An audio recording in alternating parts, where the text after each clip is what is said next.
1.5 വയസ്സുകാരൻ്റെ മരണവാർത്ത എല്ലാവരും അറിഞ്ഞിട്ടുണ്ടാവും. എത്രത്തോളം വേദനയിലൂടെ ആ കുട്ടി കടന്നു പോയിട്ടുണ്ടാവും എന്ന് ആലോചിക്കുമ്പോൾ തന്നെ നമുക്ക് വളരെ സഹിക്കാൻ പറ്റുന്നില്ല. അങ്ങനത്തെ ഒരു സിറ്റുവേഷനാണ്. നമ്മൾ ചിന്തിക്കില്ലല്ലോ. ഒരുപാട് കുട്ടികളുണ്ട്. കുട്ടികൾ എന്ന് പറഞ്ഞാൽ അവർക്ക് ചിലപ്പോൾ നമ്മൾ പറയുന്ന പോലെ അങ്ങനെ കമ്മ്യൂണിക്കേറ്റ് ചെയ്യാൻ പറ്റലുണ്ടാവില്ല.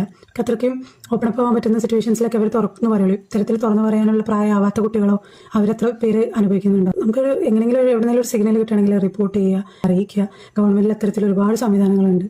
ഈ 1098 ചൈൽഡ് ഹെൽപ്പ് ലൈൻ നമ്പറൊക്കെ എല്ലാവർക്കും അറിയുന്നുണ്ടായിരിക്കും. എവിടെയെങ്കിലും നമുക്ക് എന്തെങ്കിലും ഒരു മുറിവ് അല്ലെങ്കിൽ ഒരു മൗനം അല്ലെങ്കിൽ ഒരു കുട്ടിയുടെ ഫേസ് അല്ലെങ്കിൽ എന്തെങ്കിലും നമ്മൾ ജസ്റ്റ് ഒന്ന് അവരോട് സംസാരിക്കാൻ പറ്റുന്ന കുട്ടികളാണെങ്കിൽ അല്ലെങ്കിൽ നമുക്ക് എന്തെങ്കിലും അങ്ങനെ ഡൗട്ട് തോന്നുകയാണെന്ന് അറിയിക്കാൻ ഒരുപാട് സംവിധാനങ്ങൾ ഇപ്പോൾ നിലവിലുണ്ട്. അത് എത്രത്തോളം കാര്യക്ഷമമായി പ്രവർത്തിക്കുന്നു എന്നുള്ളത് മറ്റൊരു ചോദ്യമാണ്.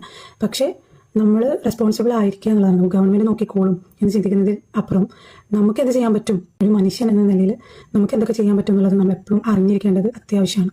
നമ്മുടെ വോയിസ് റൈസ് ചെയ്യണം. കാരണം വേറെ ആരെങ്കിലും നോക്കിക്കോളും അല്ലെങ്കിൽ അത് വലിയ വിഷയമില്ലാന്ന് തോന്നുന്നു എന്നുള്ളൊരു അനുമാനത്തിൽ എത്തുന്നതിൻ്റെ അപ്പുറത്തോട്ട് നമുക്ക് ചെയ്യാൻ പറ്റുന്നത് ചെയ്തു കഴിഞ്ഞാൽ അതിൻ്റെ ഒരു സെൽഫ് സാറ്റിസ്ഫാക്ഷൻ വരെ നമുക്ക് ചിലപ്പോൾ ഒരു ലൈഫ് ഒരു കുട്ടിയുടെ ഫ്യൂച്ചറിൽ സേവ് ചെയ്യാൻ വേണ്ടിയിട്ട് പറ്റും.